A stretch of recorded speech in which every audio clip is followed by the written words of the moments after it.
여러분, 우리는 지금 예수님께서 가르쳐 주신 기도인 주기도문에 대해서 살펴보고 있는데, 여러분, 주기도문의 전체 구조와 그 내용을 살펴보면 모두 네 부분으로 나뉘어져 있습니다. 기도의 시작을 알리는 부름말이 나오고요, 하나님의 뜻을 구하는 기도, 그리고 우리의 필요를 구하는 기도와 더불어서 기도의 마지막 송영으로 구성되어 있음을 보게 됩니다. 기도의 시작 부름말은 이런 말입니다. 하늘에 계신 우리 아버지여 라는 말로 주기도문이 시작이 되어서 하나님의 뜻을 구하는 기도는 이런 것입니다. 이름이 거룩히 여김을 받으시오며 나라가 임하시오며 뜻이 하늘에서 이루어진 것 같이 땅에서도 이루어지이다 라는 부분이고요, 우리의 필요를 구하는 기도는 이런 것입니다. 오늘 우리에게 일용할 양식을 주시옵고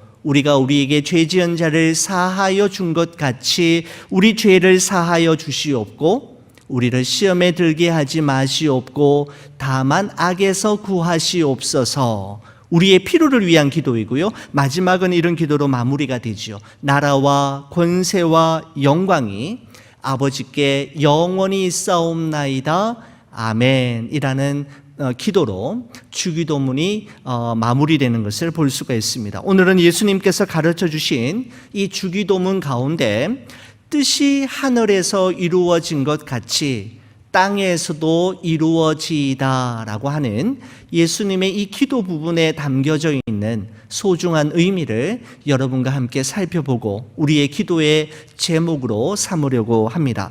사랑하는 우리 교우 여러분, 여러분은 우리가 하나님께 기도하면 하나님께서 우리 기도에 반드시 응답해 주실 것을 분명히 믿으십니까? 아멘. 그렇습니다. 저도 분명히 그렇게 믿고 있습니다.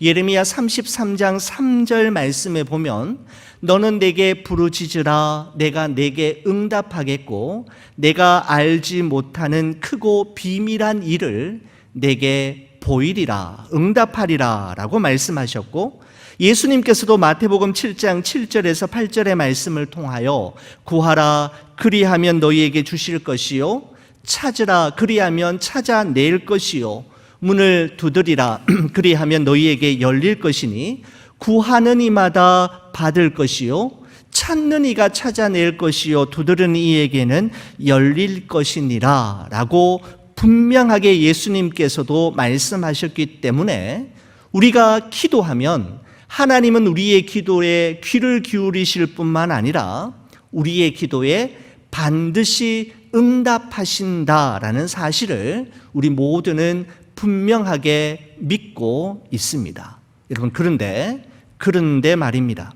동시에 우리의 현실에서는 우리가 기도한 대로 응답받지 못하는 기도가 많다라는 것이 우리가 직면하고 있는 우리의 현실적인 문제입니다. 여러분, 그때마다 우리는 야고보서 1장 6절과 7절의 말씀을 보면서 오직 믿음으로 구하고 조금도 의심하지 말라. 의심하는 자는 마치 바람에 밀려 요동하는 바다 물결 같으니 이런 사람은 무엇이든지 죽게 얻기를 생각하지 말라라는 말씀을 떠올리면서 하나님께서 나의 기도에 응답하시지 않는 것은 믿음으로 구한 기도가 아니라 의심하면서 구한 기도이기 때문이다 라고 생각하기도 하고, 야고보서 4장 2절과 3절의 말씀을 보면서 너희가 얻지 못함은 구하지 아니하기 때문이요 구하여도 받지 못함은 정욕으로 쓰려고 잘못 구하기 때문이다 라는 말씀을 떠올리면서 하나님께서 나의 기도에 응답하시지 않는 것은 정욕으로 쓰려고 잘못 구한 기도이었기 때문이다 라며 원인 분석을 하기도 합니다. 또 어떤 분들은 기도하는 정성이 부족해서 응답이 되지 않고 간절하지 않은 기도였기 때문이라고 말하는 이들도 있습니다. 여러분, 도대체 기도는 무엇입니까? 왜 어떤 기도는 바로 응답을 받는가 하면 왜 어떤 기도에 대해서는 지금까지도 응답해 주시지 않는, 응답받는 기도와 응답받지 않는 기도의 경계선은 도대체 무엇이란 말입니까? 여러분, 예수님께서는 제자들에게 주기도문을 가르치시기 전에 이렇게 말씀하신 바가 있으시죠. 그러므로 너희는 이방인들의 중언부언하는 기도를 본받지 말아라. 구하기 전에 너희에게 있어야 할 것을 하나님 너희 아버지께서 이미 아시느니라 라고 말씀하신 적이 있습니다. 여러분, 엄마가 아기를 임신하면 엄마는 그 아기가 태어나기도 전에 그 아기에게 무엇이 필요한지를 이미 다 알고 미리 다 준비하고 있지 않습니까? 여러분, 이 세상에 태어난 아기가 엄마 보고 울면서 엄마 기저귀 나 응가했어 라고 하는 아기를 혹시 본 적이 있습니까? 엄마 모유 나 배고프단 말이야 라고 말하는, 여러분 혹시 그런 아기를 본 적이 있으십니까? 여러분, 엄마는 아기의 울음소리만 들어도 아기가 무엇을 필요로 하는지, 그 아기가 무엇을 원하는지, 기저귀가 필요한지 모유가 필요한지를 한 번에 알아차리고 필요한 것과 그 아기가 원하는 것을 바로바로 여러분 공급해주고 채워주지 않습니까? 여러분, 하물며 하늘에 계신 우리 하나님께서 우리에게 필요한 것이 무엇인지를 모르실 리가 있겠습니까? 우리에게 필요한 것을 채워주지 못하실 것이 어디에 있겠습니까? 이사야 49장 15절 16절 말씀에 보면 이런 말씀이 있지요. 여인이 어찌 그 젖먹는 자식을 잊겠으며 자기 태에서 난 아들을 긍휼히 여기지 않겠느냐?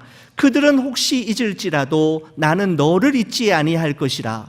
내가 너를 내 손바닥에 새겼고 너의 성벽이 항상 내 앞에 있나니 라는 말씀이 있습니다. 여러분, 고대 사회에서 전쟁이 일어나면 전쟁에 나간 아들은 몇 년, 아니 수십 년 동안 집에 돌아오지 못하는 경우가 허다했다고 합니다. 사진도 없었던 그때의 어머니들은 사랑하는 아들이 보고 싶을 때마다 자기의 손바닥에 날카롭고 뾰족한 쇠를 가지고 아들의 이름을 새겨놓고, 아들이 보고 싶을 때마다, 아들의 얼굴이 그리울 때마다 손바닥에 새겨진 아들의 이름을 보고 부르며 그 그리움을 달랬다고 합니다. 여러분, 이런 모성애를 품은 엄마가 어떻게 자기 품에서 태어난 자식을 잊을 수 있으며 긍휼히 여기지 않겠습니까? 이처럼 도저히 일어날 수 없는 일이 혹 일어날 수밖에 없는 절체절명의 상황이 우리에게 발생한다 할지라도 하나님만큼은 절대로 우리를 잊으시거나 우리를 포기하지 않으시며 반드시 책임져 주시고 반드시 돌봐주시겠다라고 약속하고 계신 것입니다. 여러분, 그렇기 때문에 나는 지금 이것이 꼭 있어야 한다라고 생각하면서 하나님 앞에 열심히 기도함에도 불구하고 하나님께서 아직도 그 기도에 대해서 응답하시지 않는 것은 하나님이 보시기에 그것은 나에게 없어도 되는 것, 아니면 없어야 하는 것이기 때문입니다. 지금 그것이 나한테 있으면 오히려 나에게 해가 되고 독이 될 줄 아시기에 하나님은 우리가 구한 대로 응답해 주시지 않는 것입니다. 바로 이것을 인정하고 받아들이는 것이 믿음이라고 말씀드릴 수가 있습니다. 여러분, 이런 관점에서 볼 때 여러분, 기도라고 하는 것은 내가 원하고 내게 필요로 하는 것들을 때를 쓰고 매달려서 하나님으로부터 얻어내기 위한 수단이나 도구, 방법으로 이해해서는 안 됩니다. 물론 우리의 기도 내용 중에 우리의 필요와 우리의 원함을 구하는 기도의 내용이 반드시 들어가야 하지만, 내용을 빠뜨릴 수는 없지만, 구하기 전에 우리에게 있어야 할 것이 무엇인지를 너무너무 잘 알고 계시고 이미 다 알고 계신다는 예수님의 말씀을 기억한다면, 기도는 내가 원하는 것과 내가 필요로 하는 것을 얻어내기 위한 떼쓰미나 매달림이 아니라는 사실이 분명한 것 같습니다. 그 이상의 큰 의미가 바로 기도에 담겨져 있는 것이죠. 여러분, 그렇다면 기도의 온전한 의미는 무엇일까요?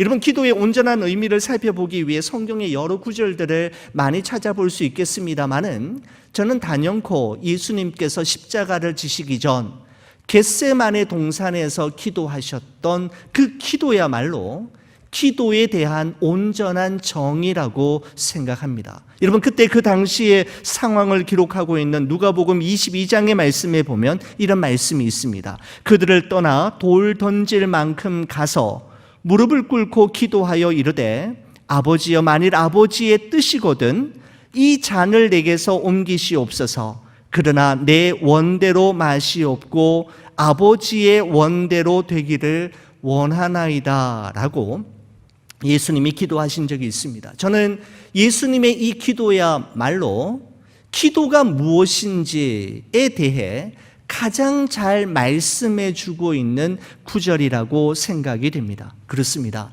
진정한 기도란 하나님의 뜻에 나의 뜻을 맞추고 하나님의 결정을 나의 결정으로 받아들이고 따르는 것, 바로 그것이 기도입니다. 여러분, 다시 한번 말씀드릴게요. 되게 중요한 내용이라고 생각이 됩니다. 여러분, 기도라는 것은 나의 필요, 나의 원함을 하나님께 떼를 쓰고 하나님께 매달려서 얻어내기 위한 수단과 도구이기보다는, 진정한 기도란 하나님의 뜻에 나의 뜻을 맞추고 하나님의 결정에 하나님의 결정을 나의 결정으로 받아들이고 인정하는 것, 바로 그것이 기도입니다. 여러분, 예수님께서는 제자들에게 기도를 가르쳐 주시면서 가장 먼저 하늘에 계신 우리 아버지여 라는 기도로 시작하라고 하신 후에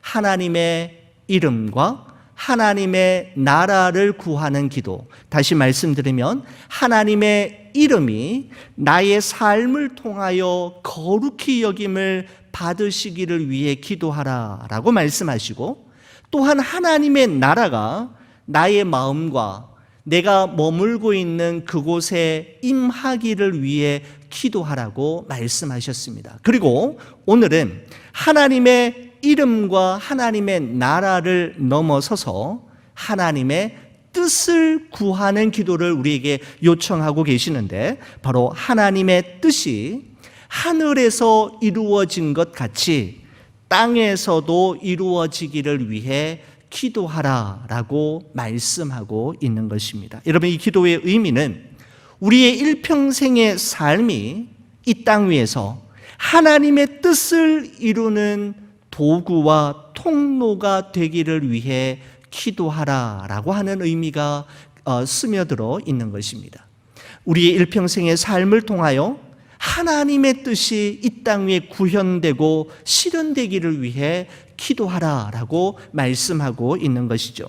여러분, 1951년에 빌 브라이트라고 하는 목사님이 CCC라고 하는 선교단체를 만드셨습니다. Campus Crusade for Christ라고 하는 CCC를 만들었는데, 여러분, 그 CCC가 우리 한국에 들어오게 되는데 바로 김준곤 목사님에 의해서 1958년도에 들어오게 되죠. 바로 대학생 선교회라고 하는 이름으로 대학교 캠퍼스에 스며들어가서 민족 복음화와 세계 복음화라고 하는 기치를 들고 참 복음 전하면서 참 전도 많이 하는 선교단체로 여러분 잘 알려져 있지 않습니까?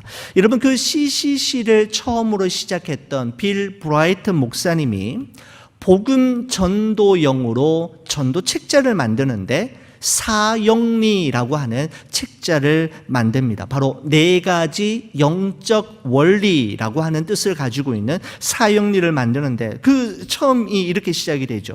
자연계의 자연 법칙이 있듯이 하나님과 사람 사이에도 영적인 원리가 있습니다. 네 가지 영적인 원리가 있는데 그 중에서 첫 번째 영적 원리, 하나님과 사람 사이에 있는 첫 번째 영적 원리는 이것이었습니다. 하나님은 당신을 사랑하시며 당신을 위한 놀라운 계획을 가지고 계십니다 라고 하는 원리였습니다. 제가 대학교 들어가서 이 CCC의 이 첫 번째 영적 원리를 보는 순간 저의 마음에 불이 지펴지는 듯한 여러분 그런 느낌을 받은 적이 있습니다. 하나님은 당신을 사랑하시며 당신을 위한 놀라운 계획을 가지고 계십니다. 나에게 하나님의 계획이 하나님의 뜻이 있단 말인가 라고 하는 이 명제 앞에 한없이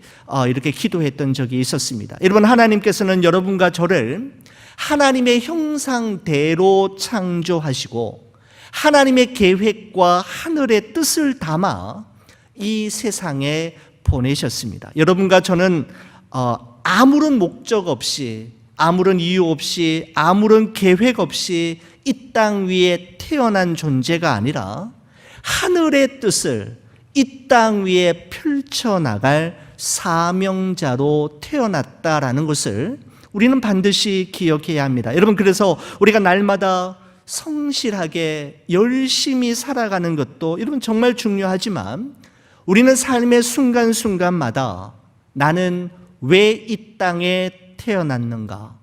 나를 통해서 이루어질 하나님의 계획과 하늘의 뜻은 과연 무엇인가?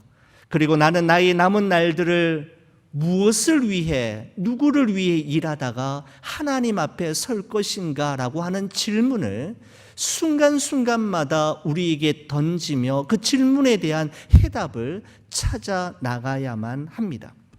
여러분, 아무리 좋은 환경에서 누가 봐도 풍요로운 삶을 살아간다 하더라도 삶의 의미와 인생의 목적, 내가 오늘 왜 살아야 하는지에 대한 분명한 이유를 발견하지 못한다면 늘 공허함과 허무함을 느낄 수밖에 없기 때문입니다.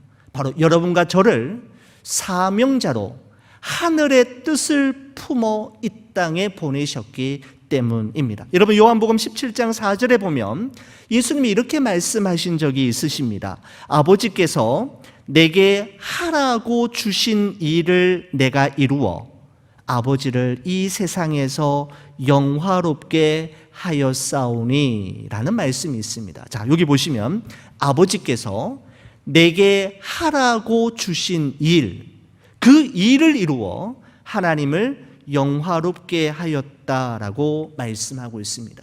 저는 이 말씀을 묵상하면서 하나님이 내게 하라고 주신 일, 그것이 무엇인지에 대해서 정말 고민하며 심각하게 생각해 보았던 적이 있습니다. 사랑하는 우리 교우 여러분, 여러분은 하나님께서 내게 하라고 주신 일이 무엇인지 알고 계십니까? 나는 바로 이것을 위해 이 땅 위에 태어났고 지금도 이 세상을 살아가고 있다라고 하는 바로 그 일 말입니다. 그 일을 여러분은 발견하셨습니까? 우리는 내가 하고 싶은 일이 아니라 하나님께서 내게 하라고 주신 일을 하며 살아갈 때 하나님께서 우리를 이 세상에 보내신 목적대로 하나님의 계획대로 살아갈 수가 있고 또한 그때 우리는 우리의 삶을 통하여 하나님께 영광을 돌리며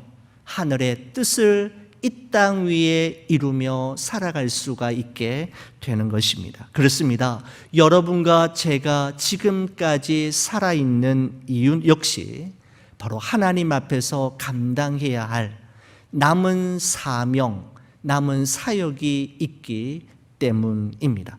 여러분, 이런 말씀을 드리면 성도님들 가운데에서는 이렇게 말씀하시는 분들이 종종 있으셨습니다. 목사님이나 선교사님이야 하나님의 특별한 부르심을 받아 사명자로 소명자로 살아가지만 우리 같은 평범한 직장인, 가정주부, 할아버지, 할머니인 저희들은 하나님의 뜻대로 사는 것, 하나님의 뜻을 이 땅 위에 이루며 사는 것이 도대체 무슨 일인지, 또 어떻게 사는 것이 그렇게 사는 것인지를 잘 모르겠습니다 라고 하시는 분들이 여러분 종종 있으셨던 것을 저는 기억하고 있습니다. 여러분, 하나님의 뜻대로 사는 것, 하늘의 뜻을 이 땅 위에 이루며 살아가는 방법은 도대체 어떤 방법이 있는 걸까요?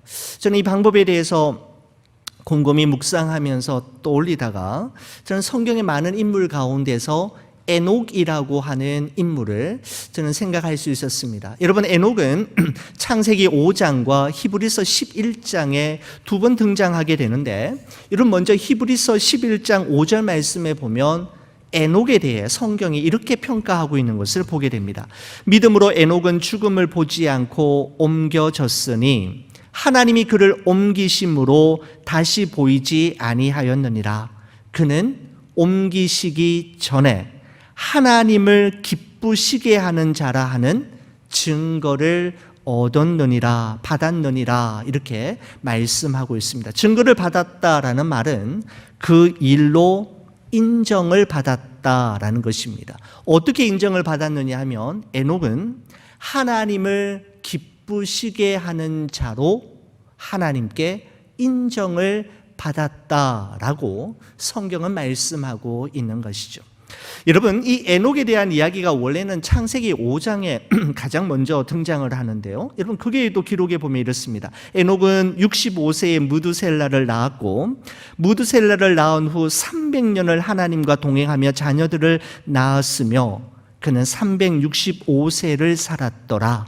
에녹이 하나님과 동행하더니 하나님이 그를 데려가심으로 세상에 있지 아니하였더라라고 말씀하고 있습니다. 여러분, 에녹은 또한 어떻게 인정받았는가 하면 하나님과 동행한 사람으로 인정을 받았던 것입니다. 여러분, 에녹은 하나님께서 자신을 옮기시기 전에 하나님을 기쁘시게 하는 자로 하나님과 300년을 동행했던 사람으로 하나님과 사람 앞에 인정을 받았던 것입니다. 여러분, 세상은 그 사람이 어떤 일을 했는가, 얼마나 많은 업적을 남겼는가에 관심을 두고 초점을 맞추지만 성경은 그가 누구를 기쁘시게 하는 삶을 살았는가, 그가 누구와 동행하는 삶을 살았는가에 초점을 맞추고 있는 것을 보게 됩니다. 성경의 관심은 그가 누구를 기쁘시게 했으며 그의 인생의 길을 누구와 함께 동행했는가가 얼마나 많은 업적, 얼마나 많은 일을 이루어내었는가 보다 더 중요한 가치로 여기고 있다라는 말씀입니다. 여러분, 이런 관점에서 볼 때 하늘의 뜻을 이 땅 위에 이루어 나아가는 사람은 하나님을 기쁘시게 하는 자요, 하나님과 매 순간순간마다 하나님과 동행하는 자라고 해도 결단코 지나친 표현은 아닐 것입니다. 여러분, 초등학교 어린 시절 가을 운동회가 있으면 이런 빠지지 않는 그 경기 종목이 있죠. 이어 달리기, 줄다리기와 더불어서 전 기억이 남는 것이 저희 아버지와 함께 뛰었던, 가을 운동회 때 함께 뛰었던 2인 삼각 경기.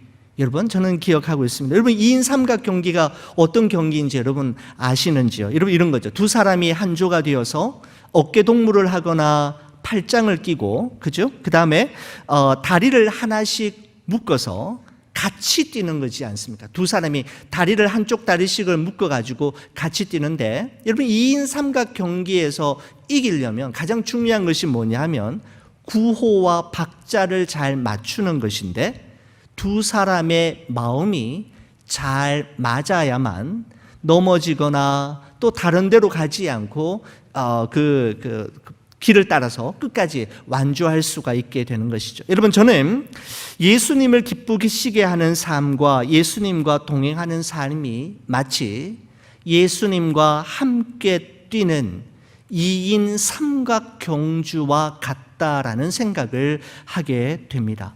우리 삶의 주인 되시는 예수님과 함께 다리 하나씩을 묶고 예수님과 팔짱을 끼고 하나 둘 하나 둘 그분의 구령 소리에 맞추어서 목표 지점을 향해 스텝 바이 스텝, 데이 바이 데이 달려가는 삶, 바로 하나님과 우리 예수님과 동행하는 삶이다라는 생각이 됩니다. 마음이 급하고 욕심을 부려서 그분보다 앞서지 아니하고 게으르고 나태하여서 그분보다 뒤처지지도 않고 함께 달려가는 2인 삼각경주 말입니다. 여러분, 이렇게 300년 동안 하나님과 2인 삼각경주를 했던 에녹은 처음 이 경주를 시작할 때에는 참 힘들고 신경 쓰이는 것도 많고 하나님과 보조를 맞추는 게 너무너무 힘들었겠지만 어느 순간부터는 하나님의 얼굴 표정 하나, 눈빛 하나만 보아도 하나님이 나에게 원하시는 것이 무엇인지, 하나님의 생각은 무엇인지를 한눈에 알아보고 그분과 동행하는 것이 너무나도 기뻤을 것입니다. 이런 에녹이 너무너무 좋으셨던 하나님께서는 그를 죽음의 관문을 통과하지 않고 천국으로 바로 옮기셨던 것입니다. 하늘로 옮겨지기 전 에녹은 하나님을 기쁘시게 하는 자, 하나님과 무려 300년 동안 동행했던 사람으로 인정을 받을 수가 있었습니다. 사랑하는 우리 교우 여러분, 뜻이 하늘에서 이루어진 것 같이 땅에서도 이루어지기를 위해 기도하라라는 예수님의 이 말씀은 우리가 이 세상을 살아가면서 대단한 업적, 길이 남을 기념비적인 일을 이루며 위대한 성인처럼 살아가길 위해 기도하라는 의미가 아닙니다. 우리의 순간순간 그리고 하루하루의 삶이 이 땅 위에서 하나님의 뜻을 이루는 도구와 통로가 되기를 위해 기도하며 하나님을 기쁘시게 하며 하나님과 동행하는 삶을 살아가기 위해 기도하라라는 의미입니다. 바로 이것이 하나님의 뜻, 하늘의 뜻이 나의 삶을 통하여 내가 머무르고 있는 그곳에서 이루어지기를 위해 기도하라는 예수님의 말씀입니다. 사랑하는 우리 교회 여러분, 우리가 오늘부터 시작해서 우리 주일날 우리 다시 만나는 그때까지 나의 뜻이 아닌, 나의 원함과 나의 바람이 아닌 하나님의 뜻, 하늘의 뜻, 하나님이 원하시고 바라시는 것을 위해 주와 함께 동행하는 여러분과 제가 되기를 우리 주의 이름으로 간절히 축원을 드립니다. 기도하십시오.